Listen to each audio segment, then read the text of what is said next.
나와 엄마는 전 남편의 결혼식에 갔다가 수백 명의 사람들 앞에서 망신을 당했다. 그는 이봐요. 가난뱅이 아줌마들. 내 호화로운 행사에 와서 창피하게 만들지 말고 여긴 부자들을 위한 자리지. 당신들처럼 냄새나고 지저분한 거지들이 있을 곳이 아니야. 당장 꺼져요. 라고 말했다. 나와 엄마는 그저 미소만 지었지만 진실이 밝혀졌을 때 모든 사람들은 충격에 휩싸였다. 이야기를 시작하기 전에 이 영상을 보시는 분들이 어느 지역에 사시는지 댓글로 남겨주시길 바랍니다. 좋아요와 구독도 잊지 마세요. 채널이 성장하여 더 흥미로운 이야기를 전해드릴 수 있도록요. 그날 아침은 우리 작은 집에서 맞이한 여느 천일의 아침과 다르지 않았다. 낡은 기와 틈으로 햇살이 비집고 들어와 공기 중에 먼지 줄기를 그렸다. 나는 낡아서 몇 군데 썩기 시작한 마룻바닥을 쓸고 있었다. 한편 어머니 박 여사님은 좁은 테라스에 줄지어 놓인 화분 속 접시꽃에 조용히 물을 주고 계셨다. 어머니가 갓 내린 블랙커피 향이 젖은 흙냄새와 뒤섞였다.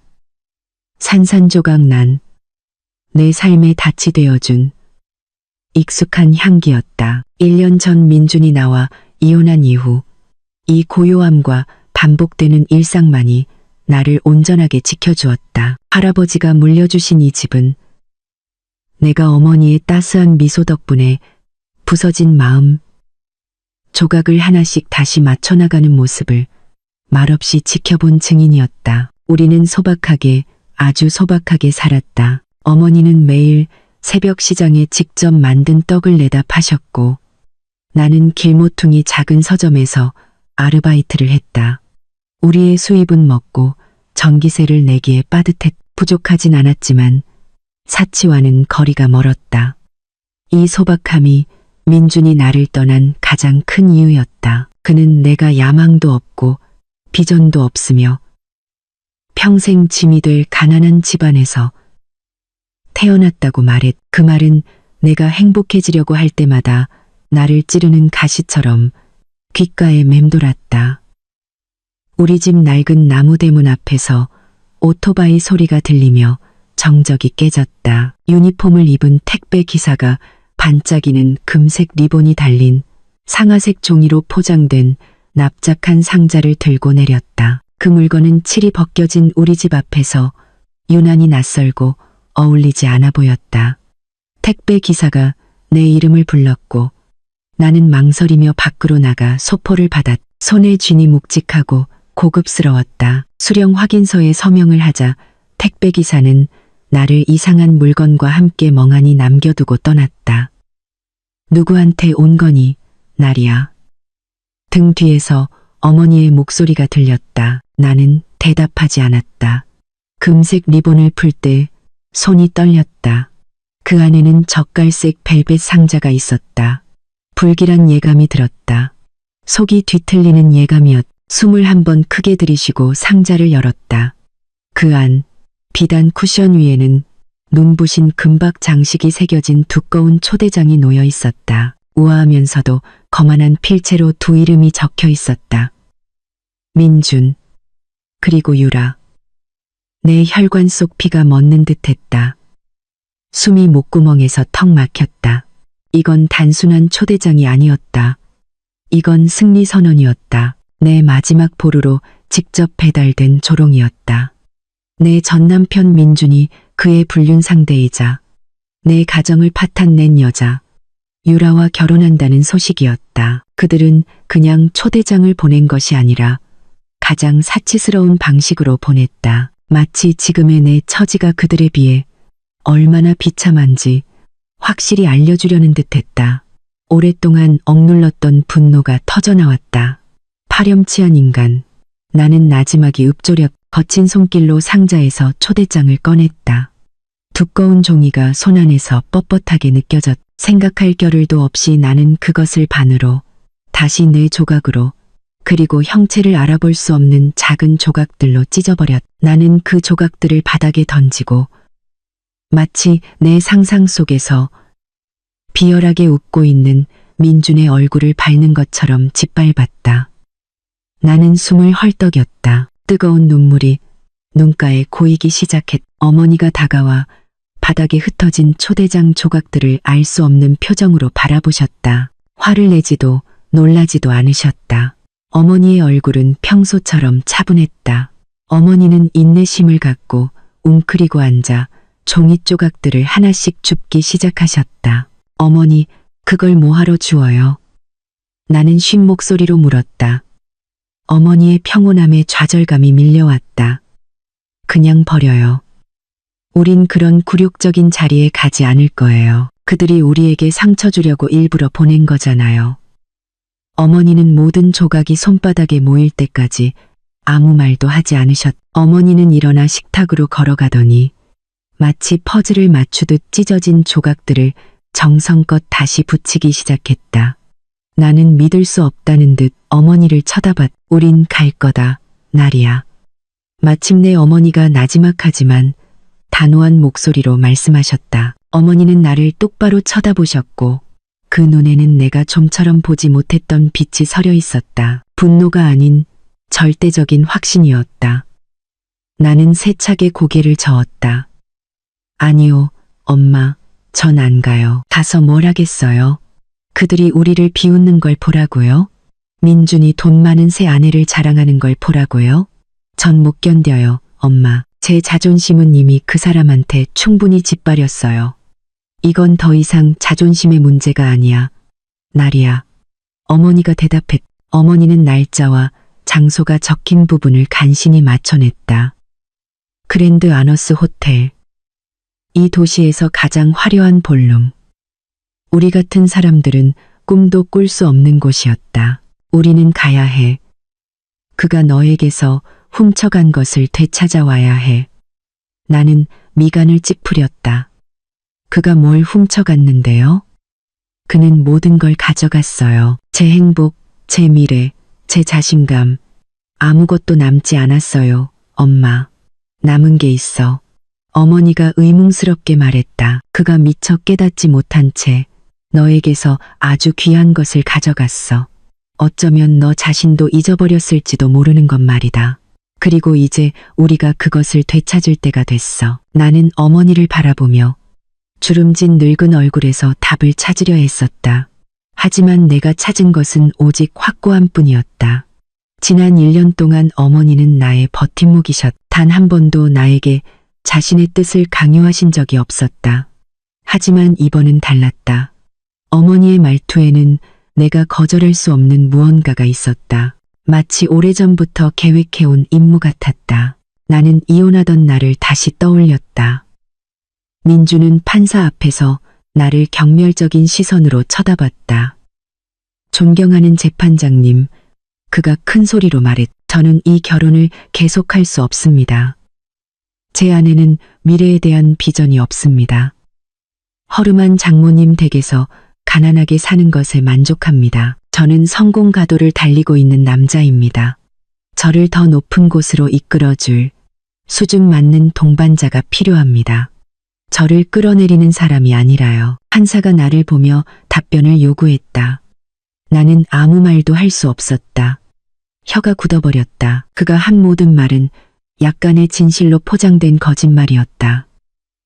내가 물질주의적이지 않은 것은 사실이었지만 나는 항상 그의 경력을 지지했. 밤새워 그의 보고서 작성을 도왔던 것도 나였다. 그가 야근할 때 커피를 타준 것도 나였다.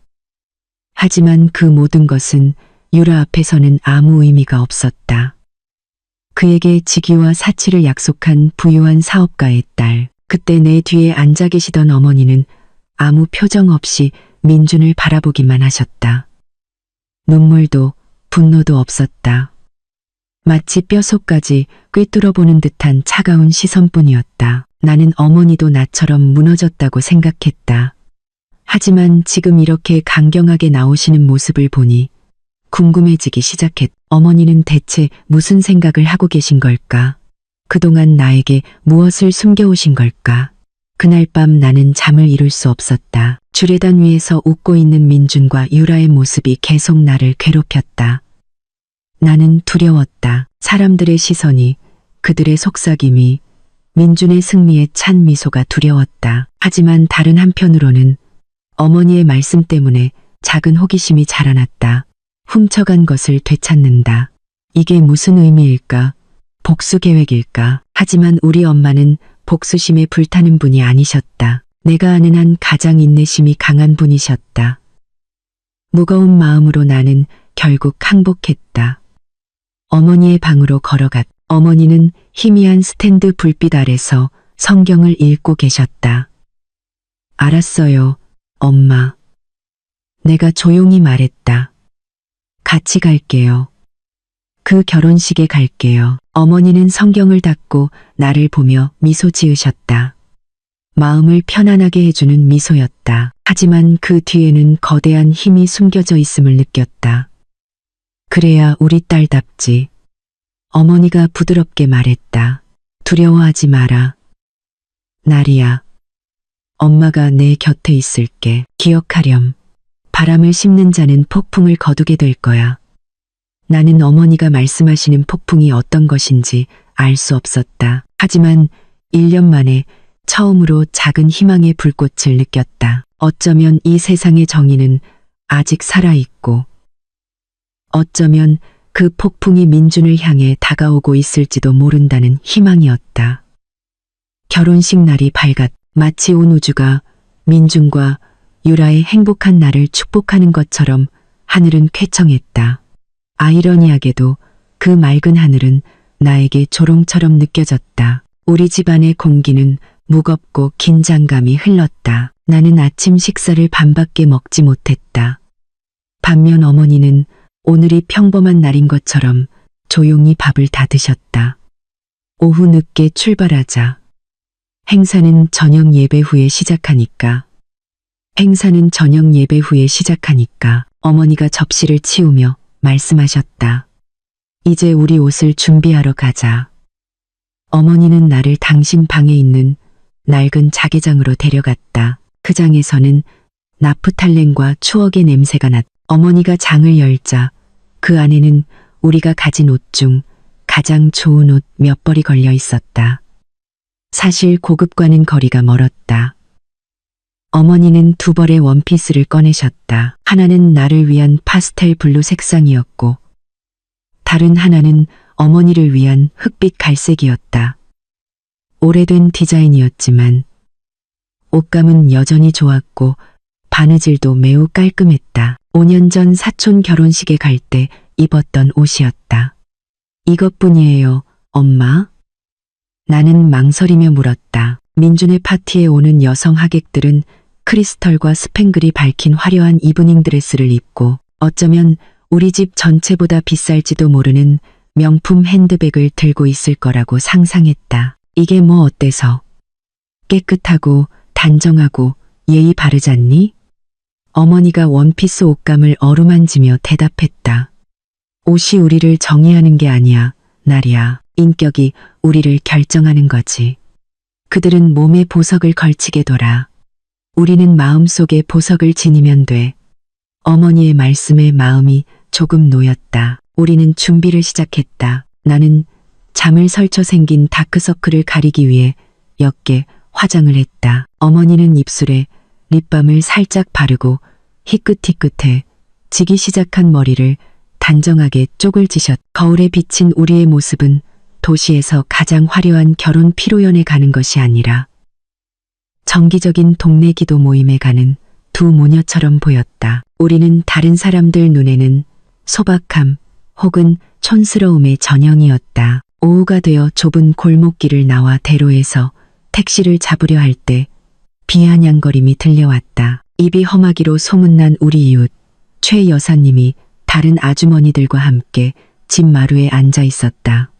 어머, 박 여사님, 나리씨, 쫙 빼입었네. 어디 가시나. 그녀는 최대한 상냥한 척 인사했지만 눈은 우리를 위아래로 훑으며 평가하고 있었다. 잔치에 좀 가요.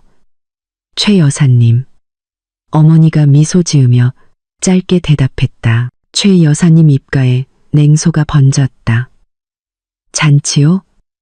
민준 씨 결혼식에요? 이야. 대단하네.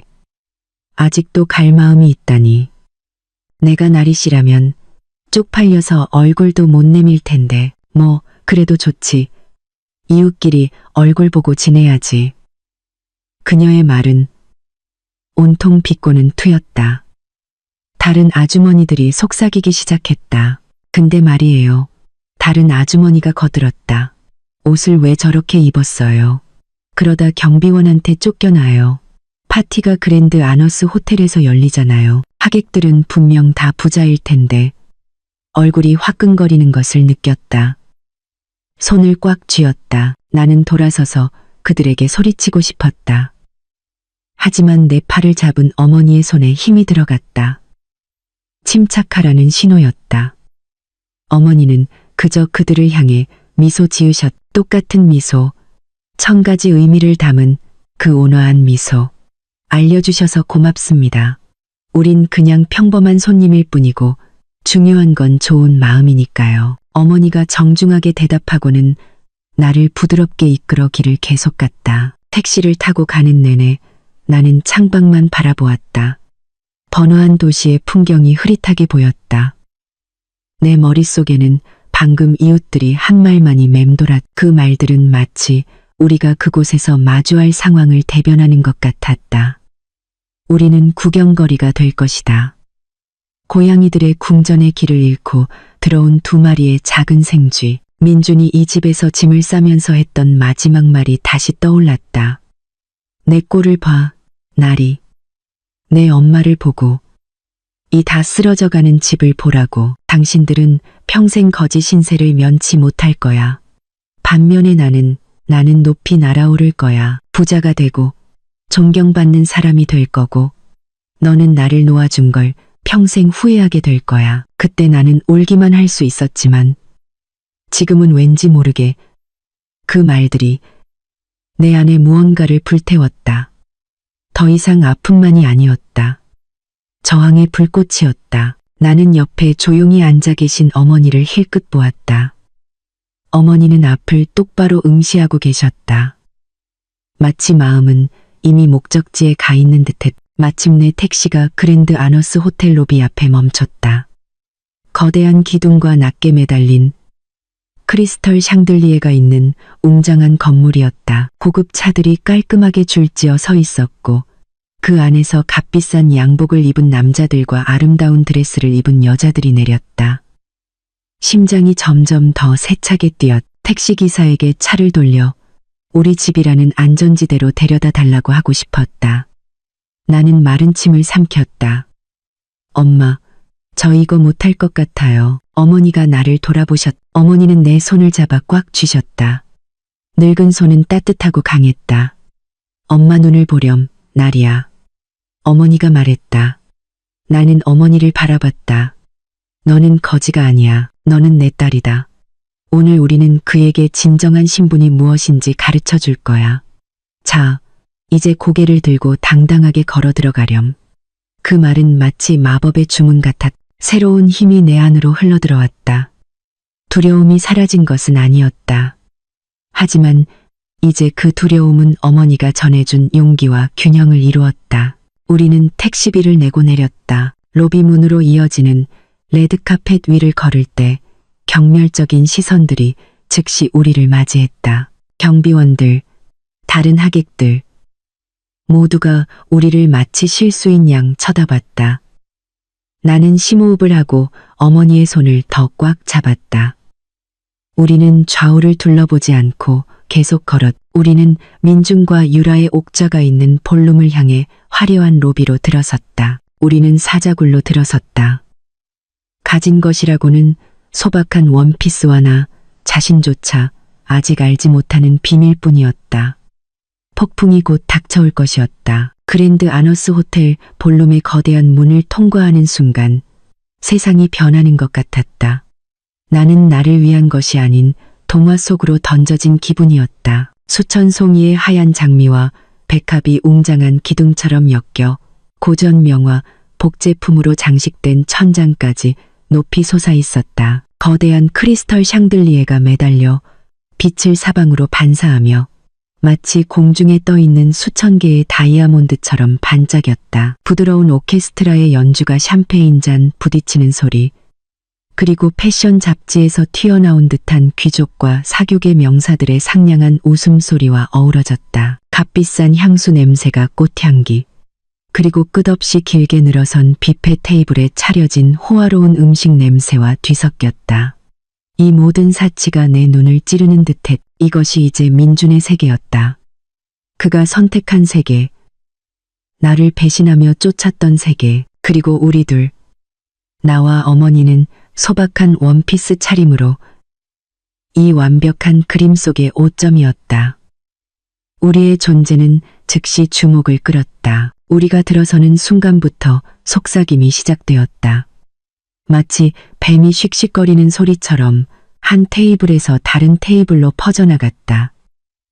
눈들이 우리를 쳐다봤. 처음에는 호기심으로, 그 다음에는 숨기지 않는 조롱으로. 그들은 우리의 낡은 원피스를, 우리의 평범한 구두를 짙은 화장으로 꾸미지 않은 우리의 얼굴을 보았다. 그들은 마치 우리에게서 소박함의 냄새를 맡을 수 있는 것 같았다. 그들의 세계에서는 아마도 가난의 냄새와 같을 것이다. 저 사람들 누구야? 행사 잘못 찾아온 거 아니야? 옷 좀 봐. 동네 반상에 가는 줄 알겠네. 세상에, 저 사람 민준 씨의 그 시골 출신 전처 아니야? 정말 뻔뻔하게도 여기까지 왔네. 불쌍해라. 공짜 밥이라도 얻어먹으러 왔나 보지. 모든 속삭임이 내 피부를 찌르는 작은 바늘이었다. 나는 보이지 않는 존재가 되기를 바라며 고개를 숙였. 나는 돌아서서 이 방을 뛰쳐나가 다시는 돌아오고 싶지 않았다.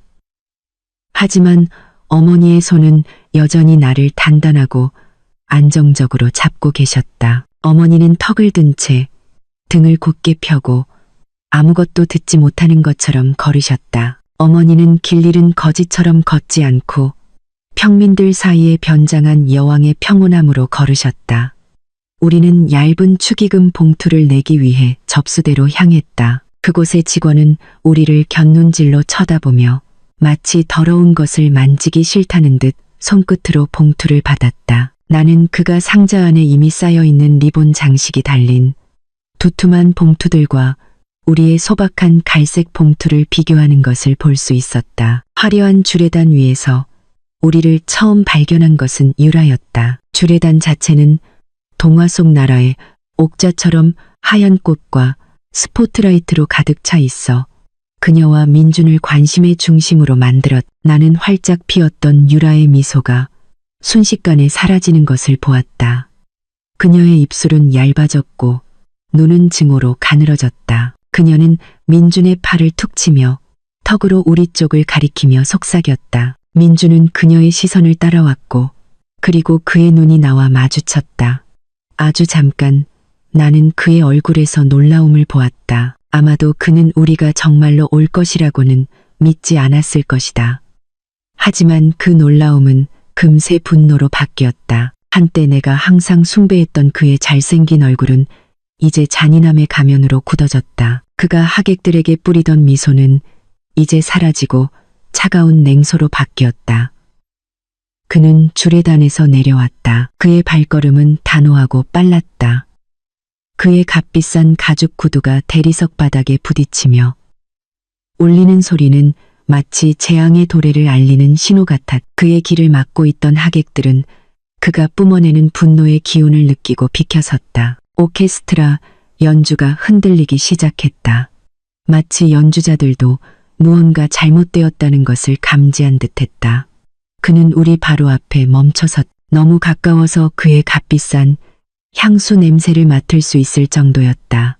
유라가 쓰는 것과 같은 향수, 그들의 불륜의 시작을 알렸던 향수였다. 나리씨, 어머님, 그가 불렀다.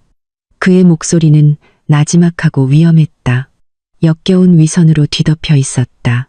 정말 오실 줄은 몰랐네요. 여기 얼굴을 내밀지 않을 만큼의 자존심은 있으실 줄 알았는데 내 혀가 굳어버렸. 대답하고 싶었고 그의 모욕에 맞서고 싶었지만 나오는 것은 허공뿐이었다. 어머니는 여전히 침묵을 지키셨다. 얼굴은 평온했고 마치 버릇없는 어린아이를 평가하듯 민준을 쳐다볼 뿐이었다. 우리의 침묵은 민준을 더욱 화나게 만든 것 같았다. 그는 무시당했다고 느꼈다. 그의 인내심이 바닥났다.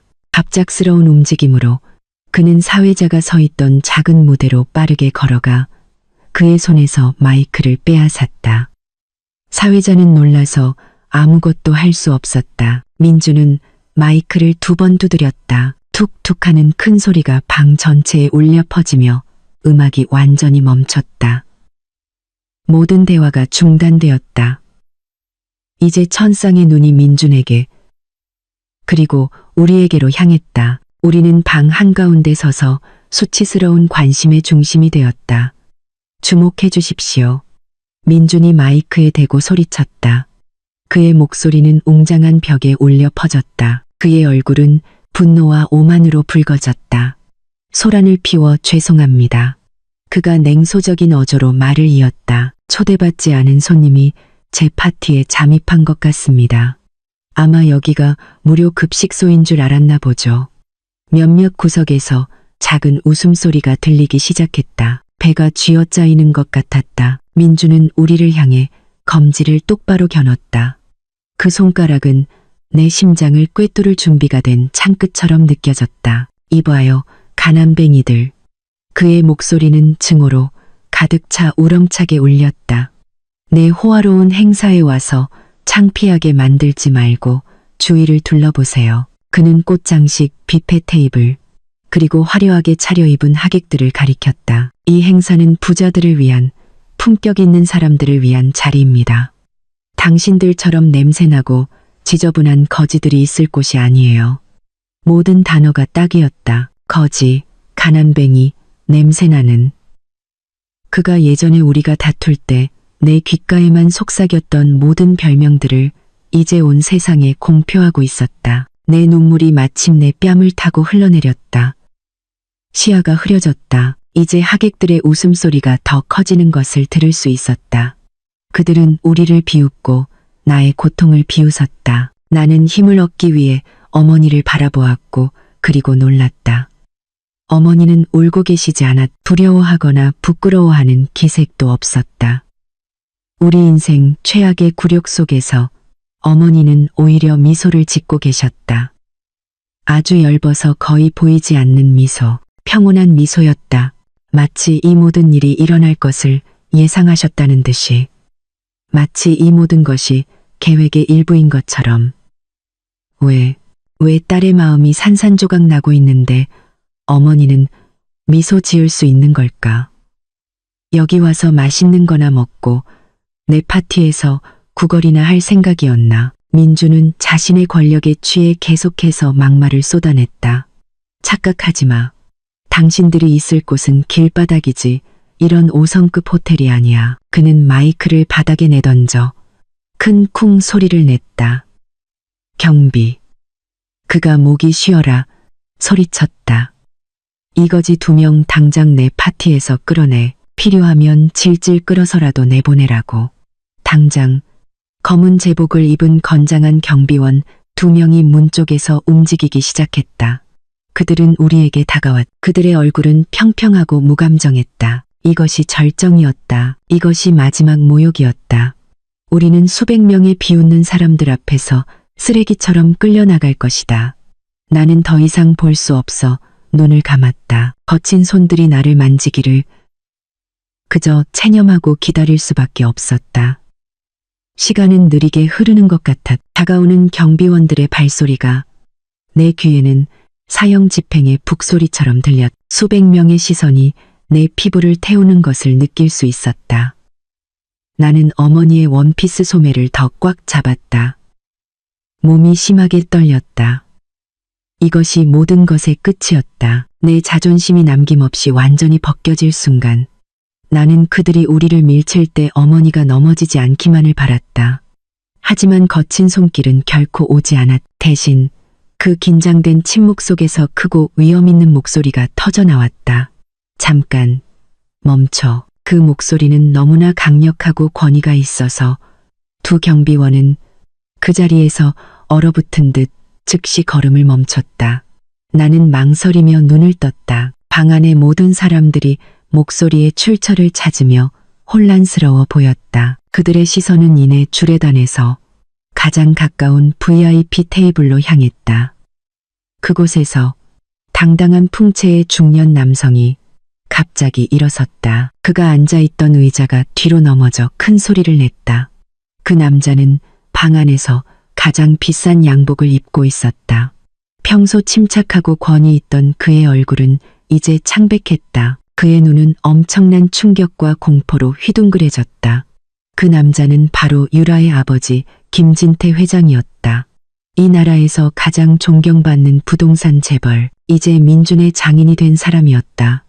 사람들의 시선도 주례단 위에서 혼란스럽게 자신을 바라보는 딸의 시선도 아랑곳하지 않고 김 회장은 걷지 않았다. 그는 달렸다. 그는 놀란 하객들 사이를 헤치며 길을 막는 사람들을 부드럽게 밀치며 작게 달렸다. 그의 목적지는 단 하나, 우리였다. 그는 우리 몇 걸음 앞에서 멈췄다. 숨을 헐떡였다. 그의 눈은 나를 향하지 않았다. 그는 곁에 거만하게 서 있는 민준도 쳐다보지 않았다. 김 회장의 모든 주의와 초점은 단 한 사람에게 고정되어 있었다. 우리 어머니. 그의 얼굴에는 불신, 깊은 후회, 그리고 진심 어린 두려움이 뒤섞여 있었다. 그리고 그때 천상의 휘둥그레진 눈앞에서 거만한 민준과 어리둥절한 유라 앞에서 김 회장은 그곳에 참석한 누구도 결코 잊을 수 없는 행동을 했다. 그는 허리를 숙였다. 단순한 고개 숙임이 아니라 90도로 깊이 숙이는 절이었다. 그의 등은 고닫고 머리는 깊이 숙여져 있었다. 부하가 가장 위대한 상사에게 혹은 제자가 가장 존경하는 스승에게만 보이는 최고의 경의의 표시였다. 볼룸 전체가 동시에 숨을 죽였다.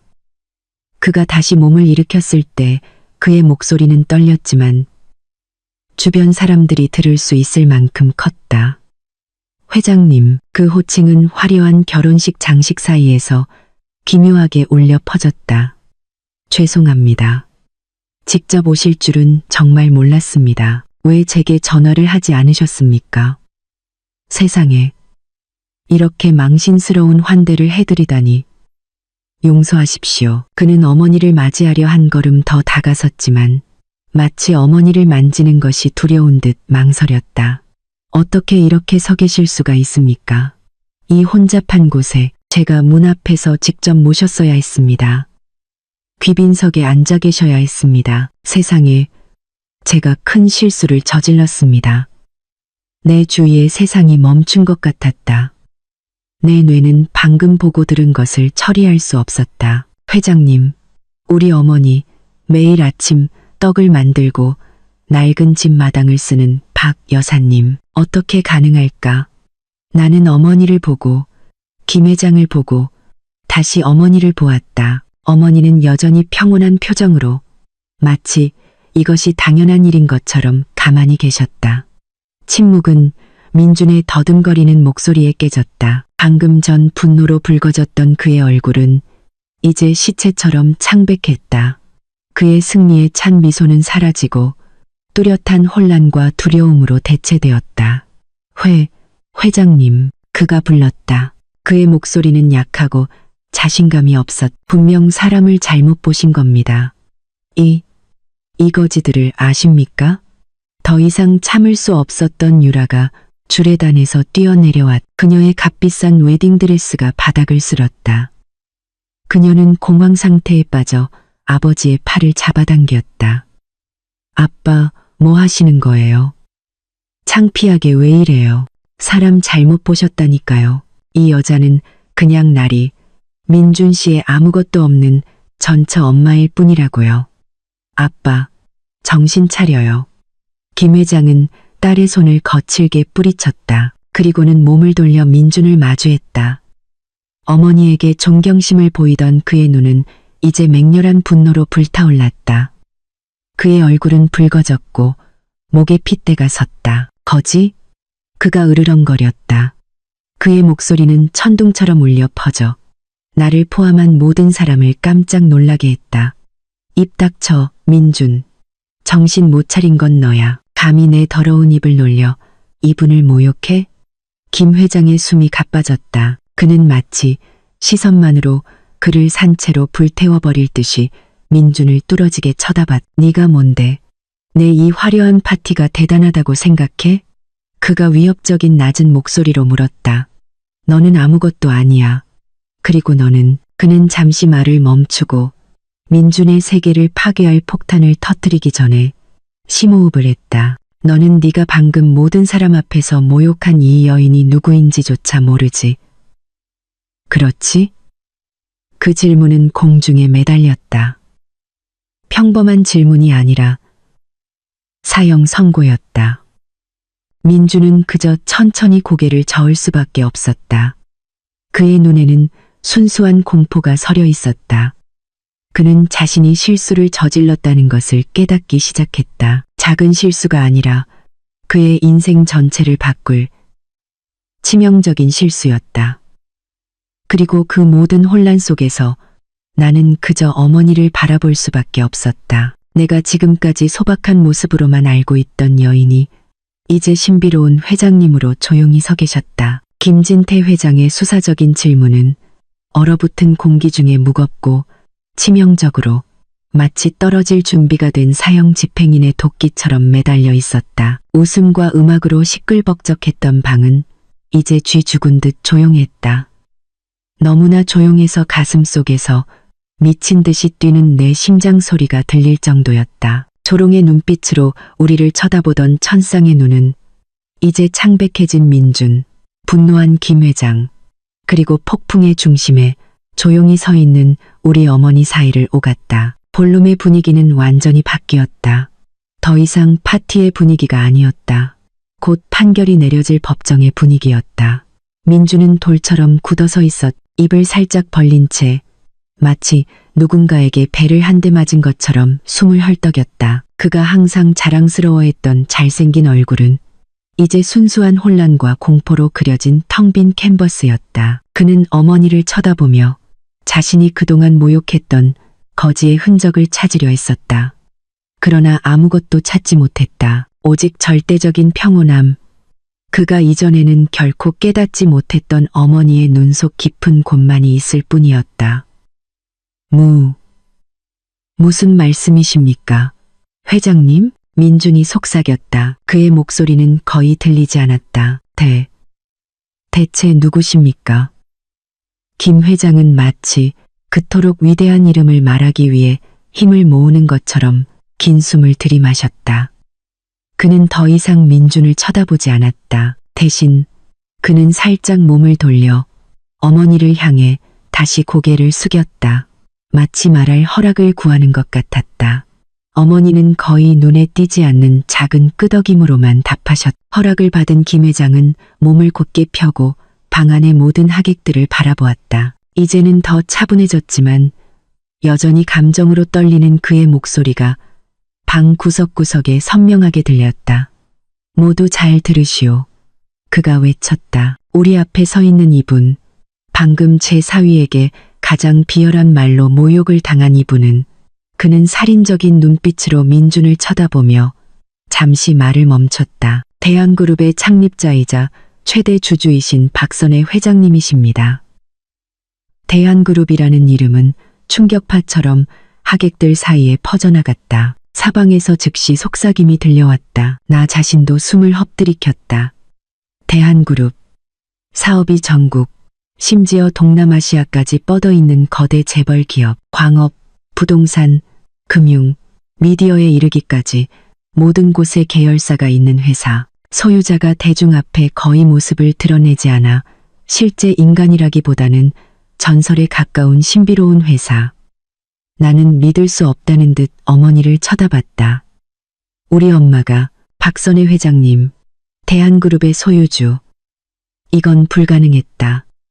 이건 분명 농담일 거야. 우리 엄마는 매일 밤 떡 반죽을 주물러 손에 굳은 살이 박인 분이다. 우리 엄마는 시장에서 채소값을 깎는 분이다.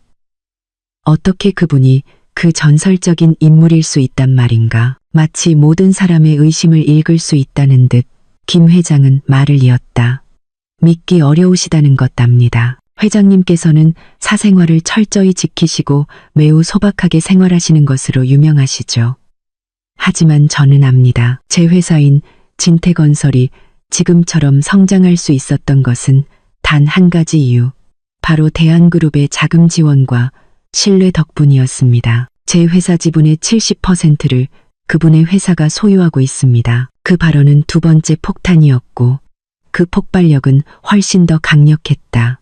모든 사람이 진태건설이 얼마나 큰 회사인지 알고 있었다. 그리고 이제 그들은 그 거대 기업이 우리 어머니의 비즈니스 제국의 자회사에 불과하다는 것을 알게 되었다. 방금까지 혼란스러운 표정으로 쳐다보기만 하던 유라는 마침내 충격에서 깨어났. 그녀의 아름다운 얼굴은 이제 창백하고 혼란으로 가득 차 끔찍해 보였다.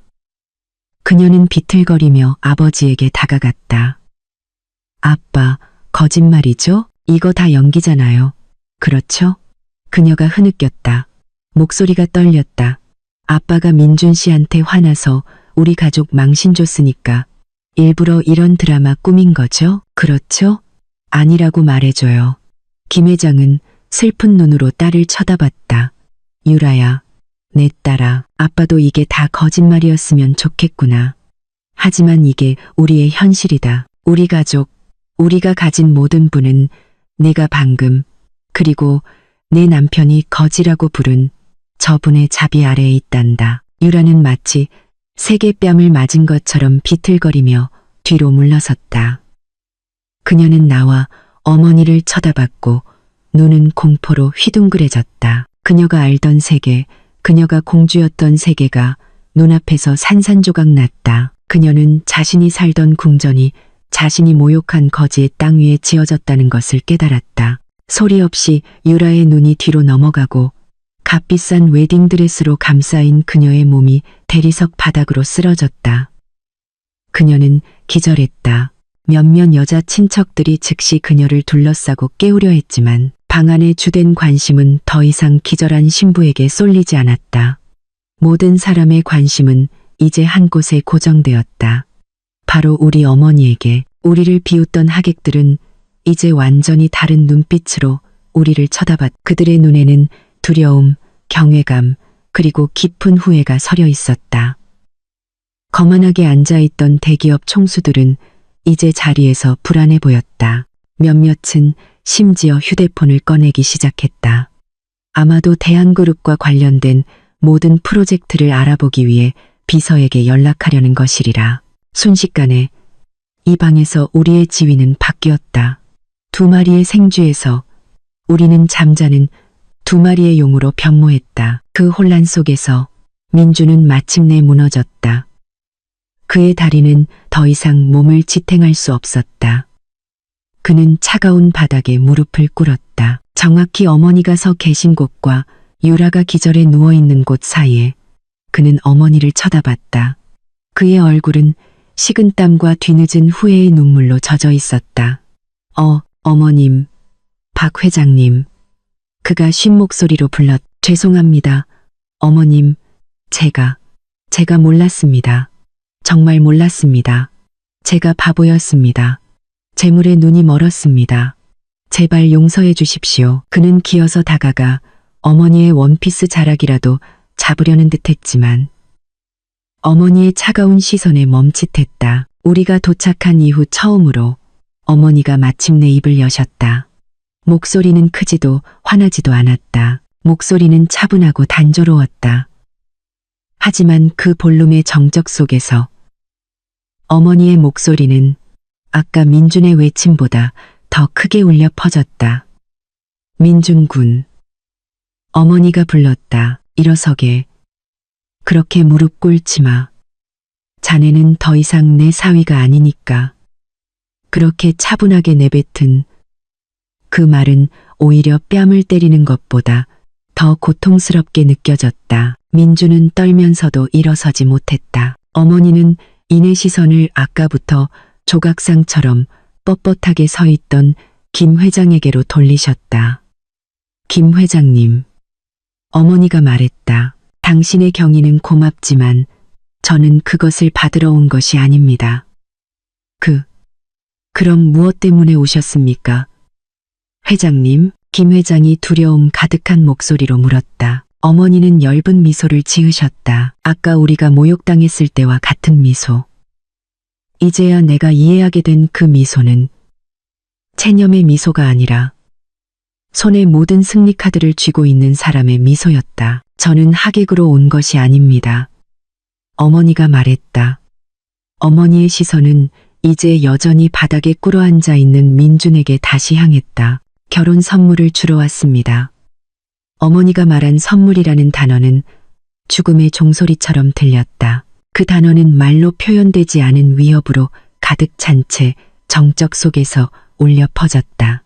그 방에 있는 누구도 그 선물이 즐거운 것일 거라고 생각할 만큼 어리석지 않았다. 여전히 바닥에 무릎을 꿇고 있던 민준이 얼굴을 들었다.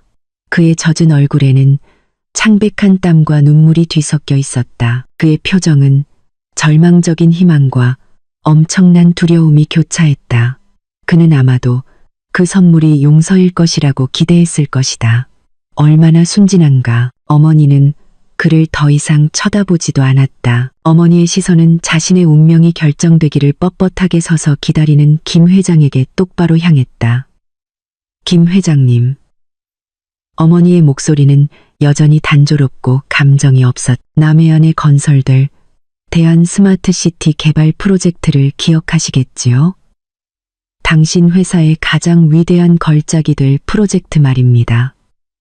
수조원 가치의 프로젝트. 김 회장은 힘겹게 마른 침을 삼켰다. 그의 얼굴은 마치 피가 다 빠져나간 것처럼 더욱 창백해졌다. 네, 회장님. 물론 기억합니다. 그 프로젝트는 제 꿈입니다. 그렇지요. 어머니가 받았다. 그것은 당신의 꿈이었습니다. 그리고 대한그룹은 주요 투자자로서 당신의 꿈에 자금을 지원하기로 전적으로 약속했었지요. 어머니는 잠시 말을 멈추고 방 안의 긴장감이 최고조에 달하게 두셨다. 나는 하객들이 숨을 참는 것을 볼 수 있었다.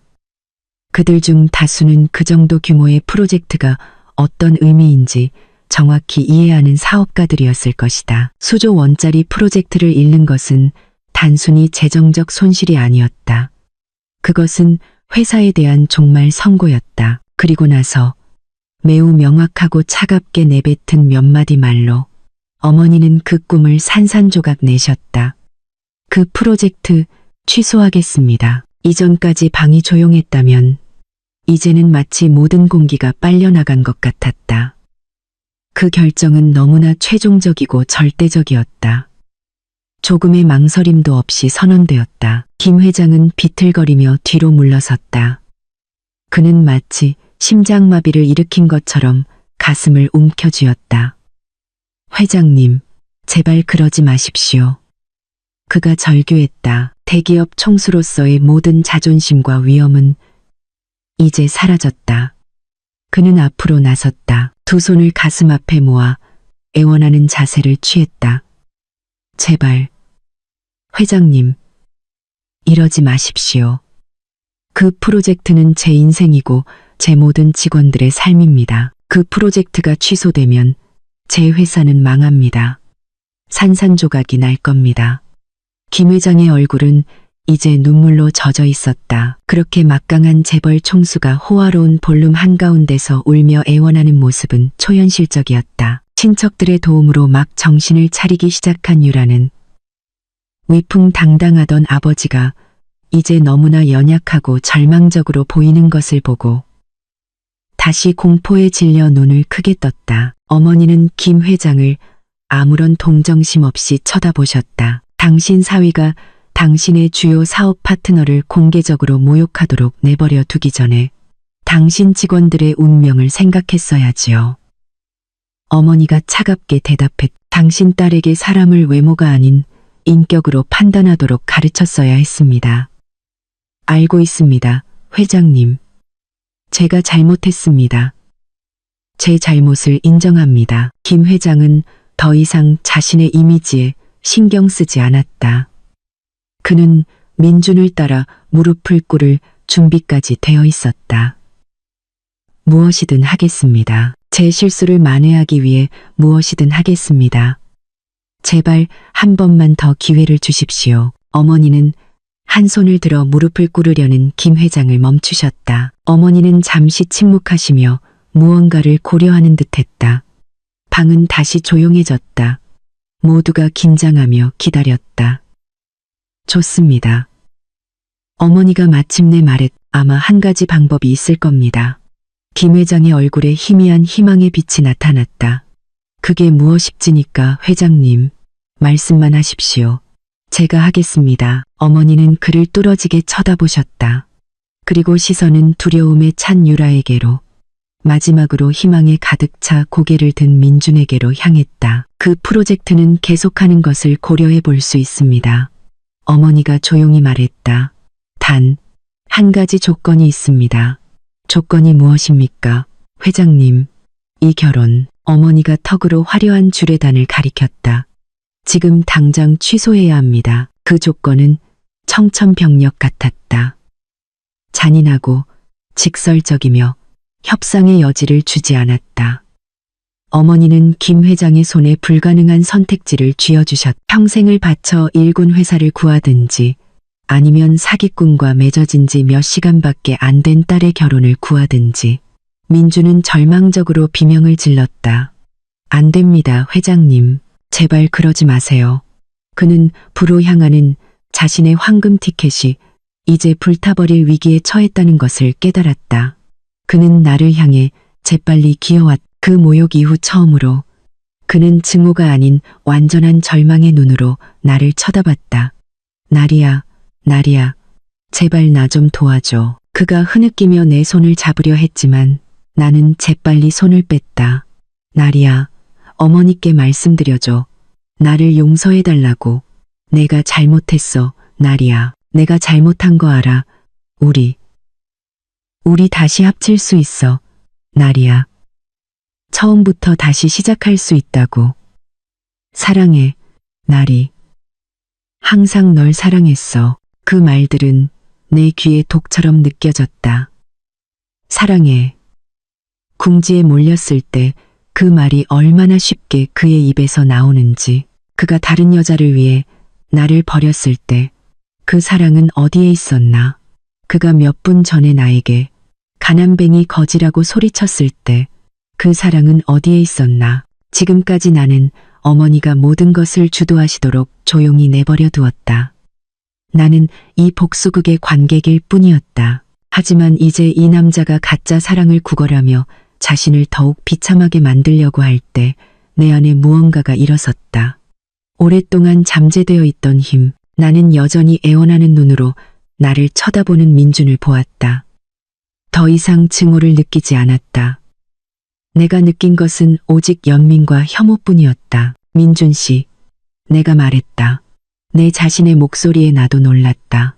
차분하고 명확하며 매우 단호하게 들렸다. 예전에 당신이 나랑 이혼할 때 내가 당신을 끌어내리는 짐이라고 했죠. 당신은 당신을 높이 날게 해줄 사람이 필요하다고 했어요. 나는 잠시 말을 멈추고 내 말이 스며들게 두었다. 이제 당신 꼴을 좀 봐요. 내 발밑에 무릎 꿇고 나한테 다시 끌어달라고 애원하고 있네요. 아이러니하지 않아요. 나는 천천히 고개를 저었다. 그 문은 1년 전에 당신이 직접 닫았어요, 민준 씨. 그리고 나는 다시는 당신을 위해 그 문을 열지 않을 거예요. 잘 가요. 내 말은 그의 희망에 관해 박는 마지막 못이었다. 그의 얼굴이 즉시 무너져 내렸다. 모든 희망이 사라졌다. 그는 더 이상 돌아갈 길이 없다는 것을 알았다. 다른 한편에서 김 회장은 결정을 내렸다. 그의 얼굴이 굳어졌다. 그는 무대로 걸어가 민준이 아까 내던졌던 마이크를 집어들었다. 그는 하객들을 바라본 후 울고 있는 딸과 망연자실한 새사위를 쳐다봤다. 저 김진태입니다. 그가 무거운 목소리로 말했다.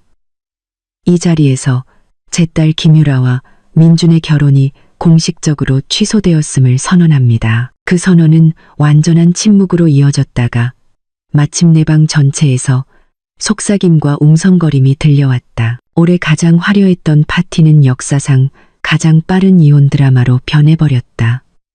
민주는 그저 멍하니 쳐다볼 수밖에 없었다. 모든 것이 순식간에 사라졌다. 부유한 아내, 재벌 장인, 호화로운 삶이 바람에 날리는 먼지처럼 사라졌다. 하지만 어머니는 아직 끝나지 않으셨다. 어머니는 여전히 바닥에 힘없이 주저앉아 있는 민준에게 다가가셨다. 오, 그렇게 슬퍼 보일 것 없어, 민준 군. 어머니가 말했. 어머니의 목소리에는 위험한 장난기가 서려 있었다. 아직 내 두 번째 결혼 선물을 주지 않았거든. 그 선물은 특별히 자네를 위한 거야. 김진태 회장의 결혼 취소 발표는 볼륨 안에 남은 공기를 모두 빨아들였다. 그것은 최종 판결이었고 판사의 망치가 내려쳐진 것이었다. 아까부터 무릎을 꿇고 있던 민주는 이제 완전히 무너져 내렸다. 그는 차가운 대리석 바닥에 힘없이 주저앉아 멍하니 앞만 바라보았다. 몇 시간 전만 해도 그렇게 화려하고 희망에 가득 차 보였던 그의 세상은 이제 잿더미가 되었다. 부유한 아내도 재벌 장인도 의지할 수 조원짜리 프로젝트도 모두 사라졌다. 모든 것이 눈 깜짝할 사이에 사라졌다. 그 완전한 파멸 속에서 그는 어머니의 목소리를 들었다. 그렇게 슬퍼 보일 것 없어. 민준 군, 아직 내 두 번째 결혼 선물을 주지 않았거든. 그 선물은 특별히 자네를 위한 거야. 그 말을 듣자 민준의 눈에 미친 듯하고 말도 안 되는 희망의 빛이 어렸다. 그는 힘없이 숙였던 고개를 들었다. 혹시 이 모든 일이 있은 후에도 박 여사님이 아직 약간의 자비를 베푸실까? 이 선물은 그의 파티를 망친 것에 대한 사과의 표시로 새로운 삶을 시작할 수 있는 약간의 퇴직금 같은 것일까? 그런 허황된 생각들이 이미 합선된 그의 뇌리를 스쳐 지나갔다. 어머니는 다가오셨다. 시선은 날카롭고 꿰뚫는 듯했다. 마치 민준의 썩은 영혼 속을 직접 들여다볼 수 있는 것 같았다. 어머니는 화나 보이지 않았다. 어려운 수술을 집도할 외과 의사처럼 보였다. 차갑고 침착하며 매우 정밀했다. 민준 군. 어머니가 가벼운 어조로 불렀다. 마치 평범한 대화를 나누는 것처럼. 아까 로비 앞에 주차해둔 빨간 스포츠카. 아주 멋지더군. 이탈리아 브랜드지? 분명 아주 비쌌을 텐데. 민주는 더듬거렸다. 그는 이 대화의 방향을 이해할 수 없었다. 네, 어머님. 그건 제가 열심히 일해서 번 겁니다. 그의 목소리는 거의 들리지 않았지만 너덜너덜해졌음에도 불구하고 그의 오랜 오만의 일부가 여전히 남아있었다. 열심히 일한 결과라. 어머니는 열게 미소 지었다. 그럼 지난 1년 동안 자네가 살았던 센트럴 팰리스 아파트, 꼭대기층의 그 호화로운 아파트, 자네가 산 건가 아니면 빌린 건가? 거기서 보는 도시 전망이 아주 아름답다고 들었는데 그건 빌렸습니다. 어머님. 민주는 더욱 혼란스러워하며 대답했다. 물론이지. 어머니가 받았다. 그리고 자네 손목에 있는 그 명품 시계, 자네가 입고 있는 이 양복, 해외로의 모든 출장, 항상 자랑하던 그 무제한 신용카드, 모두 자네가 열심히 일해서 얻은 것이겠지. 그런가? 어머니의 모든 질문은 민준의 목을 서서히 조여오는 올가미처럼 느껴졌다. 그는 무슨 말을 해야 할지 몰라 그저 힘없이 고개를 끄덕일 뿐이었다. 바로 그때 아까부터 문 근처에 조용히 서 있던 검은색 정장 차림의 전문적인 인상의 여성이 앞으로 나섰다. 그녀는 태블릿과 두꺼운 서류철을 들고 있었다. 그녀는 어머니의 개인 비서인 윤 비서였다. 어떤 감정도 드러내지 않는 얼굴을 한 매우 유능하고 충성스러운 여성이었다. 윤 비서는 태블릿을 어머니께 건넸다. 어머니는 그것을 보지 않았다. 대신 여전히 멍하니 서 있는 김 회장에게 건네셨다. 김 회장님, 아마 몇 가지 데이터를 보시는데 관심이 있으실 겁니다. 어머니가 말했다. 떨리는 손으로 김 회장은 태블릿을 받았다. 윤 비서는 재빨리 화면의 몇몇 파일을 가리켰다. 김 회장은 읽었고 그가 읽는 모든 줄마다 그의 눈은 공포로 더욱 휘둥그레졌다. 민준군, 어머니의 목소리는 이제 차가워졌다. 이제 연극은 그만두지. 자네의 열심히 일한 것에 대해 이야기해보자고. 어머니는 무력한 먹잇감을 애워싸는 암사자처럼 주저앉아 있는 민준 주위를 천천히 걷기 시작했다. 첫째, 그 빨간 스포츠카, 자네가 산 것도 아니고 빌린 것도 아니야. 그 차는 내 자회사 중 하나인 대한 오토모티브 소유의 자산이야. 우수 임원 인센티브 프로그램에 따라 자네에게 대여된 거지. 그렇지, 윤 비서? 네, 회장님. 윤 비서가 무표정하게 대답했다. 회사명의 리스입니다. 민준 씨 명의로 개인 사용이 허가되었습니다. 계약은 내일 만료됩니다. 민준은 숨을 헛들이켰다. 그의 얼굴은 더욱 창백해졌다. 걸을 쑥고루 사했고, 둘째, 자네의 호화로운 아파트. 어머니가 말을 이었다. 걸음은 멈추지 않았다. 그 아파트는 자네 것이 아니야. 센트럴 팰리스 아파트 건물 전체가 대한부동산 소유야. 자네가 살던 유닛은 협력사들의 잠재력 있는 직원들에게 대여되는 법인 자산이지. 우연히도 자네가 이전에 일하던 회사가 우리 협력사 중 하나였고. 셋째, 자네의 예전 직장에서의 초고속 승진. 어머니가 다시 말했다. 그게 자네 능력 덕분이라고 생각했나? 아니야, 민준군. 그건 대한그룹이 그 회사 지분의 20%를 가지고 있었기 때문이야. 내 말 한마디면 경영진이 자네가 원하는 자리를 주기에 충분했지. 그리고 마지막으로 어머니는 민준 바로 앞에 멈춰서서 차가운 시선으로 그를 내려다봤다. 자네의 그 대단한 신용카드들은 모두 대한은행에서 발급된 것들이야. 그리고 그 모든 카드 뒤의 담보는 내 딸 박나리의 개인 계좌였지. 나는 깜짝 놀랐다. 그럼 그동안 어머니는 내 놀라움을 느끼신 듯 나를 돌아보셨다. 미안하구나. 나리야. 너에게 말하지 않았어. 그저 그를 시험해보고 싶었을 뿐이야. 어머니는 이제 심하게 떨고 있는 민준을 다시 쳐다보셨다. 내가 자네에게 그 모든 편의를 제공했어. 민준군, 자네를 응석바디로 만들려던 게 아니야. 그건 시험이었어. 나리가 자네와 결혼했을 때 나는 자네 눈에서 큰 야망을 봤지. 나는 그 야망에 날개를 달아주면 자네가 어떤 사람이 될지 알고 싶었어.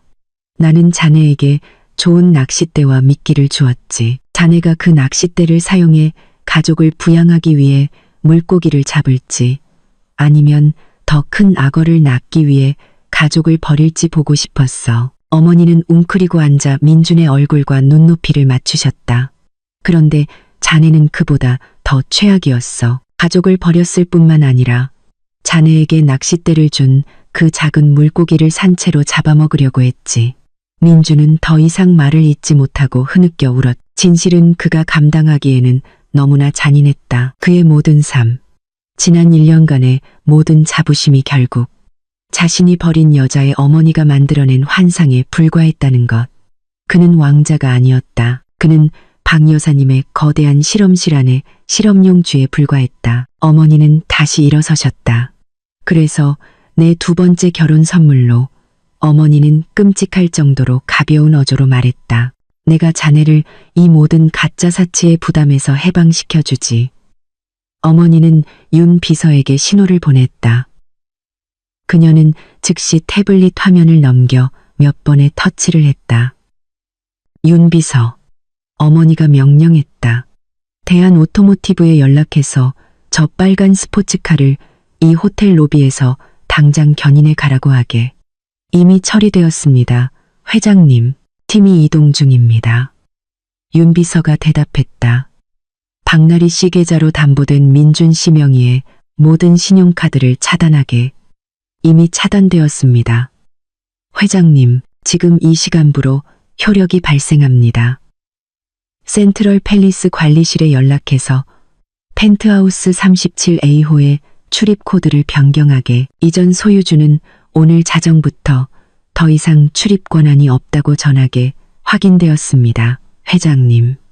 모든 명령과 확인은 민준에 관해 밝히는 못이었다. 그는 공포에 질려 어머니를 쳐다보며 자신의 인생이 모든 사람의 눈앞에서 한 겹 한 겹 벗겨지고 있다는 것을 깨달았다. 아, 한 가지 더. 어머니가 마치 방금 생각났다는 듯이 말했다. 어머니는 민준이 입고 있는 값비싼 양복을 가리켰다. 그 양복도 법인카드로 산 것이겠지. 아니, 그냥 자네의 마지막 대여품이라고 생각하게. 내일이면 자네가 제대로 된 옷을 구하기 어려울 테니 말이야. 그것이 마지막 일격이었다. 민주는 이제 정말로 아무것도 가진 것이 없었다. 심지어 몸에 걸치고 있는 옷조차 그의 것이 아니었. 그는 재산뿐만 아니라 모든 정체성과 자존심까지 박탈당했다. 그는 이제 자신이 항상 두려워하고 나를 모욕하는 데 사용했던 바로 그 존재가 되었다. 거지. 어머니가 마지막 문장을 끝마치자 볼룸의 분위기는 너무나 조용해져서 억지로 참는 민준의 흐느낌 소리가 너무나 선명하게 들렸다. 그는 더 이상 울부짖지 않았다. 모든 것을 잃은 남자의 절망적인 울음소리뿐이었다. 그는 그곳에 무릎을 꿇고 있었다. 한때 그의 승리의 무대였던 방 한가운데서 이제 그의 완전한 파멸의 증인이 되었다. 그는 교만의 몰락을 상징하는 살아있는 조각상이었다. 그 모든 박탈 과정을 공포에 질린 얼굴로 지켜보던 김 회장이 마침내 움직였다. 결혼을 취소하기로 한 그의 결정은 이제 100% 옳게 느껴졌다. 그의 분노는 더 이상 어머니를 향하지 않았다. 그것은 완전히 그의 가족이 될 뻔했던 사기꾼의 모습에 쏟아졌다. 그는 태블릿을 윤 비서에게 돌려주고 무거운 발걸음으로 민준에게 다가갔. 그는 민준 위에 우뚝 섰다. 그의 그림자가 떨고 있는 그 모습을 덮었다. 그래서 이게 내 진짜 모습이었군. 김 회장이 씩씩거렸다. 그의 목소리는 낮고 분노로 떨렸다. 거머리 같은 놈, 기생충, 다른 사람의 부 뒤에 숨어서 내 딸을 유혹한 작은 사기꾼. 민주는 그저 고개를 저을 뿐 자신을 변호하기에는 너무나 망가져 있었다. 닥쳐. 김 회장이 소리쳤다. 넌 내 가장 중요한 사업 파트너를 모욕했을 뿐만 아니라 날 속였어. 넌 내 딸을 망신시켰어. 넌 그녀의 인생에서 가장 행복해야 할 날에 그녀를 웃음거리로 만들었어. 김 회장의 분노가 절정에 달했다. 그는 손을 들어 힘껏 민준의 뺨을 때렸다. 짝. 날카롭고 잔인한 따기 소리가 방 전체에 울려 퍼졌다. 너무 세서 민준의 고개가 옆으로 돌아갔. 그의 창백한 뺨에 즉시 붉은 자국이 남았다.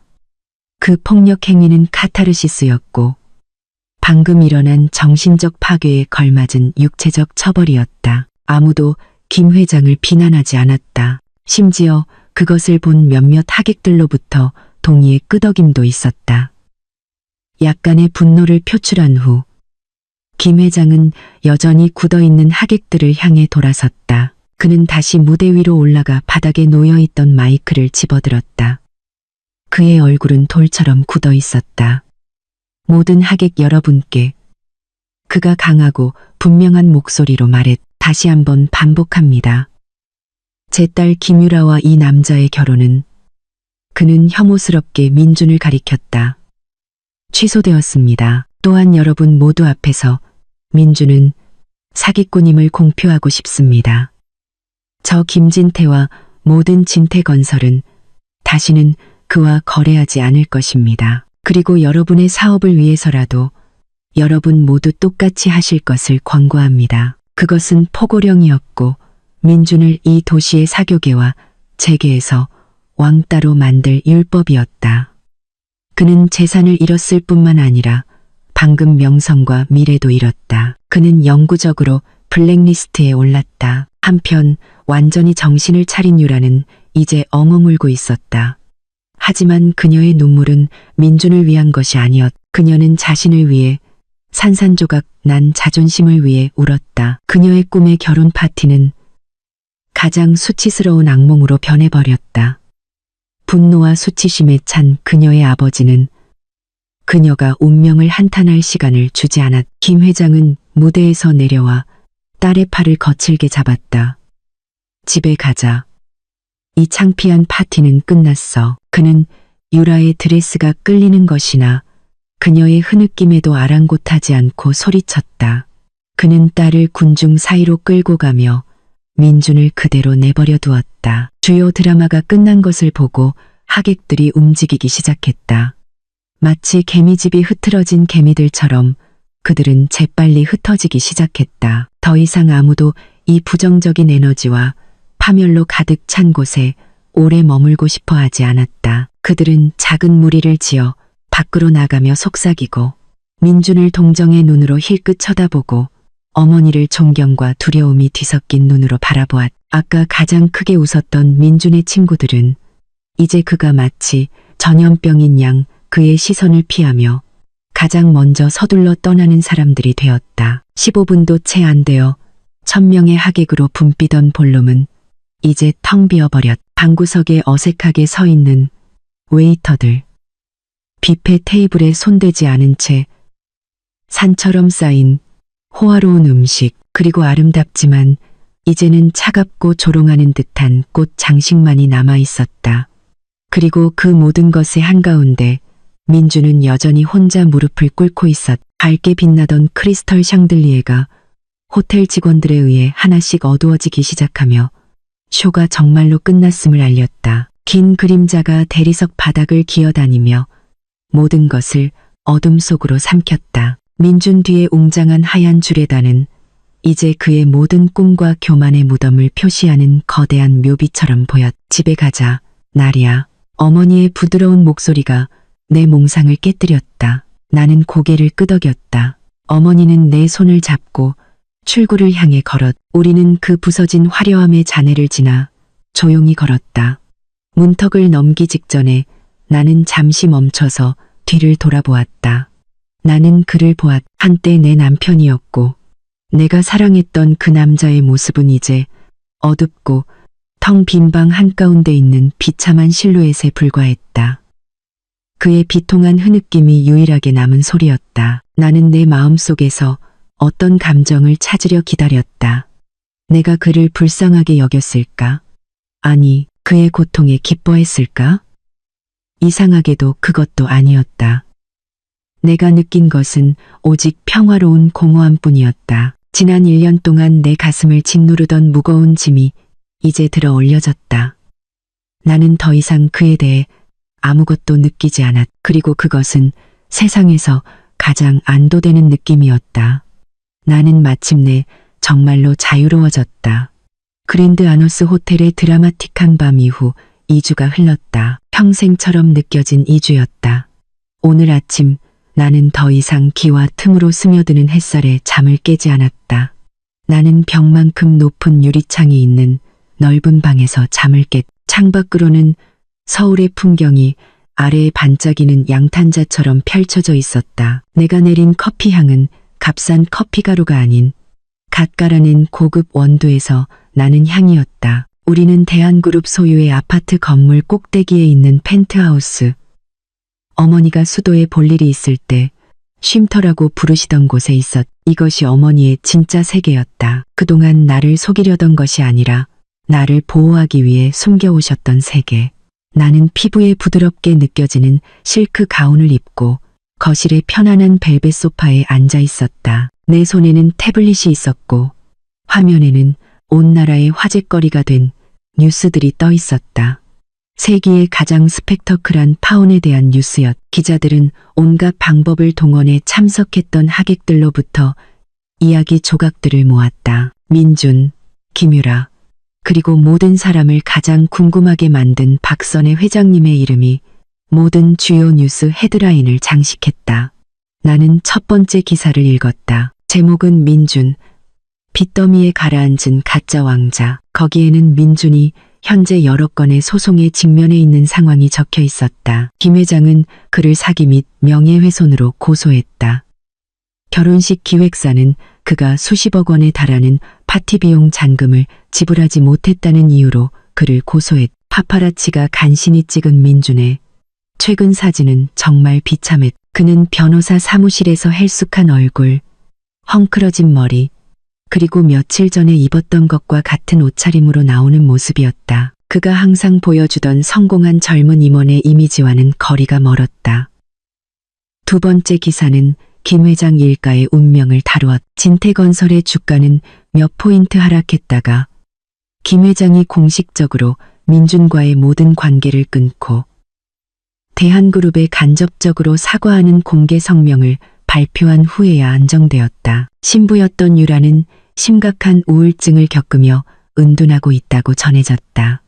그녀의 꿈의 결혼 파티는 그녀를 전국적인 웃음거리로 만들었다. 그리고 우리 어머니에 대한 기사가 있었다. 박선의 미스터리. 서민처럼 사는 냉혈한 재벌. 아무도 어머니의 최근 사진을 구하지 못했다. 그녀의 사생활은 대한그룹 보안팀에 의해 철저히 보호되었다.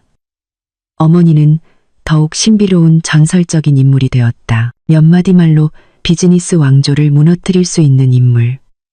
나는 화면을 넘겨 다른 뉴스를 찾다가 그것을 발견했다. 한 하객이 촬영한 아마추어 비디오. 그 비디오는 파티 며칠 후 민준이 한 전당포에 있는 모습을 보여주었다. 그는 자신의 명품 시계를 테이블 위에 올려놓았다. 나는 그 시계를 기억했다. 그가 중요한 고객에게서 받은 선물이라고 했었다. 전당포 직원이 그것을 확인하고는 터무니없이 낮은 금액을 불렀다. 민주는 화를 내며 언쟁을 벌였지만 결국 힘없이 그 돈을 받고 텅 빈 눈으로 걸어나갔다. 그 광경은 나를 기쁘게 하지는 않았지만 슬프게 하지도 않았다. 나는 그저 인생의 수레바퀴가 정말로 돌아간다고 느꼈을 뿐이다. 예전에는 그가 나의 모든 것을 경멸했다. 이제 그는 살아남기 위해 자신의 유일하게 가치 있는 것을 포기해야 했다. 어머니가 부엌에서 따뜻한 제스민 차 한 잔을 들고 오셨다. 어머니는 내 옆에 앉아 조용히 태블릿 화면을 바라보셨다. 아직도 읽고 있니? 어머니가 부드럽게 물으셨다. 나는 고개를 끄덕였다. 그저 파장이 이렇게 클 줄은 몰랐어요. 거짓으로 불을 지핀 교만의 불꽃은 진실을 만났을 때 큰 폭발을 일으키는 법이란다. 어머니가 현명하게 말씀하셨다. 그건 우리가 한 일이 아니야, 나리야. 그건 그 자신의 행동이 낳은 결과일 뿐이야. 나는 잠시 침묵하다가 어머니께 사진 한 장을 보여드렸다. 어제 오후에 찍힌 민준의 최근 사진. 그는 한 상가 건물 앞 인도에 앉아 있었다. 옷은 남루했고 얼굴은 꾀죄죄했다. 상가 경비원이 그를 거칠게 쫓아내며 손가락질하고 있었다. 그 광경은 너무나 비슷했다. 민준이 결혼식장에서 우리를 쫓아내기 위해 경비를 부르며 소리쳤던 방식과 너무나 똑같았다. 하르마는 가장 문자적인 방식으로 그 모습을 드러냈다. 엄마, 내가 조용히 말했다. 내 목소리에는 약간의 망설임이 있었다. 우리가 너무 잔인했던 건 아닐까요? 어머니는 찻잔을 내려놓으셨다. 어머니는 나를 깊이 사랑과 지혜로 가득 찬 눈으로 바라보셨다. 나리야, 엄마 말 잘 듣거라. 잔인함이란 힘 있는 자가 그 힘을 약자를 억압하는데 사용하는 것이란다. 잔인함이란 남편이 아내를 모욕하고 그 가족을 폄하하고 재물을 위해 그녀를 버리는 것이란다. 잔인함이란 자신을 몰래 도와준 손에 침을 뱉는 것이란다. 어머니는 내 손을 잡으셨다. 우리가 한 것은 잔인함이 아니야. 우리는 그저 우리의 권리였던 것을 되찾았을 뿐이야. 우리는 그저 그의 앞에 큰 거울을 놓아주어 그가 자신의 진짜 모습을 볼 수 있게 했을 뿐이야. 만약 거울 속 그림자가 끔찍해 보인다면 그의 얼굴을 탓해야지. 거울을 탓해서는 안 돼. 그는 충성심 대신 교만을, 진심 대신 거짓을 선택했을 때 스스로 자신의 운명을 선택한 거야. 우리는 그를 벌한 게 아니야, 나리야. 우리는 그저 자연의 법칙이 작용하도록 내버려 둔 것뿐이야. 어머니의 말씀이 내 마음속에 스며들어 남은 의심의 잔재를 잠재웠다. 어머니 말씀이 맞았다. 우리는 이 전쟁을 시작하지 않았다. 우리는 그저 끝냈을 뿐이다. 나는 쫓겨나고 있는 민준의 사진을 마지막으로 쳐다봤다. 한때 내가 그토록 미치도록 좋아하고 두려워했던 그 모습은 이제 비참한 낯선 사람에 불과했다. 한 번의 터치로 나는 내 태블릿에서 그에 관한 모든 뉴스 기사를 삭제했다. 나는 더 이상 그를 볼 필요가 없었다. 더 이상 그를 기억할 필요가 없었다. 내 인생에서 그의 이야기는 정말로 끝났다.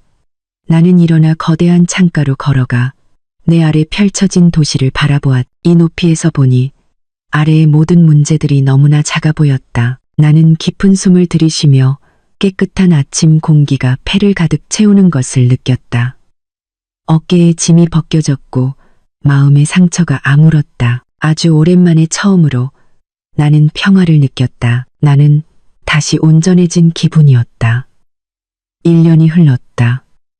시간은 최고의 치료제이지만 시간은 또한 위대한 스승이다. 그 1년 동안 나는 내가 상상했던 것보다 훨씬 더 많은 것을 인생, 사업, 그리고 나 자신에 대해 배웠다. 오늘 아침 나는 더 이상 관찰자로서 펜트하우스 창문에서 도시를 바라보지 않았다. 나는 그 한가운데 도시를 계속 돌아가게 하는 거대한 기계의 일부가 되어 있었다. 나는 유리와 강철이 줄을 이루는 회의실의 주석에 앉아 있었다. 내 앞에는 대한미디어의 12명의 부서장들이 나를 주의 깊게 쳐다보고 있었다. 박나리는 이제 새로운 대표이사였다. 어머니는 나에게 그녀의 전략적 자회사 중 하나를 이끌 신뢰를 주셨다. 처음에는 두렵고 능력이 없다고 느꼈지만 어머니는 나를 이끌어 주셨다. 어머니는 나에게 리더십이란 명령을 내리는 것이 아니라 영감을 주는 것이라고 가르쳐 주셨다. 가장 강해지는 것이 아니라 주변의 모든 사람을 강하게 만드는 것이라고. 마케팅팀이 제시한 데이터는 매우 좋습니다.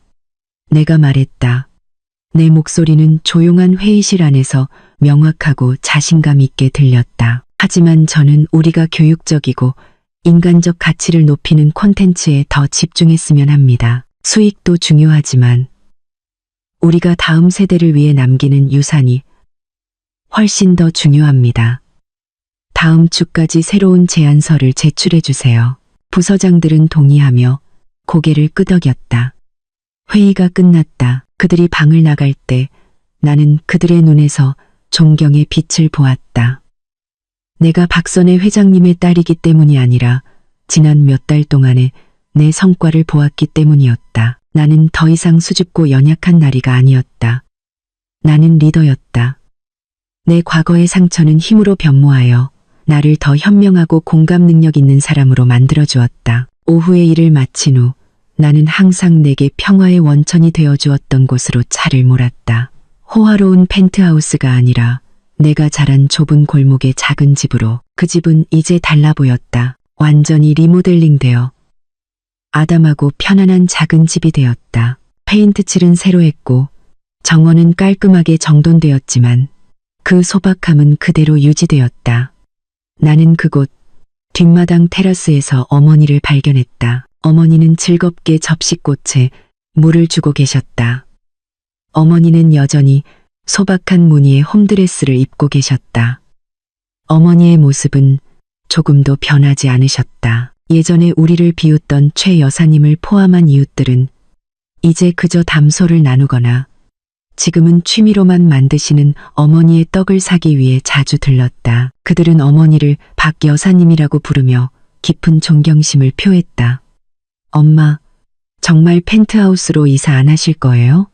거기가 더 편하고 모기도 없잖아요. 내가 옆에 있는 등나무 의자에 앉으며 말했다. 어머니는 미소 지으며 물 호스를 내려놓으셨다. 괜찮다, 얘야. 여기서는 흙을 느낄 수 있잖니. 여기서는 아이들 노는 소리를 들을 수 여기서는 누가 진심이고 누가 겉만 보는지 알 수 있단다. 게다가 어머니가 킥킥 웃으셨다. 이웃들이 가까이서 냄새를 맡을 수 있어야 엄마 떡이 더 잘 팔리지. 우리는 편안한 침묵 속에서 함께 앉아 저물어가는 노을을 즐겼다. 어머니가 나를 바라보셨다. 미소에는 자부심이 가득했다. 너는 훌륭한 여성으로 성장했구나, 나리야. 엄마가 상상했던 것보다 훨씬 더, 다 엄마의 가르침 덕분이에요. 내가 진심으로 대답했다. 내 말을 기억하렴, 얘야. 어머니가 내 손을 잡으며 말씀하셨다. 재산은 과시하기 위한 것이 아니야. 재산은 도구란다. 그 도구를 파괴가 아닌 건설을 위해 사용하거라.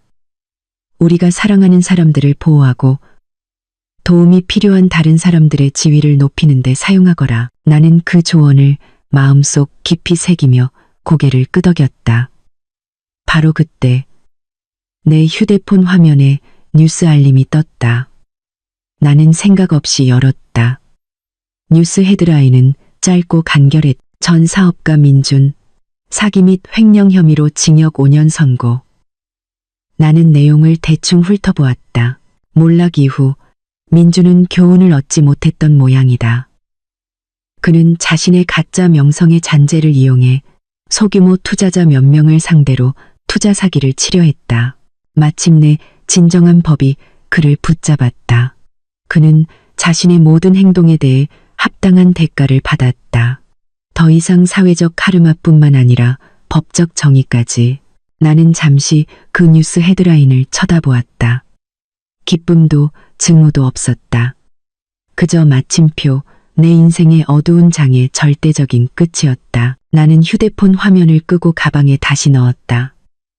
나는 깊은 숨을 들이쉬며 어머니 집 마당에서 나는 제스민 꽃향기를 느꼈다. 나는 이제 사랑하는 식물들 사이에서 너무나 평화롭게 미소 짓고 계신 어머니를 바라보았다.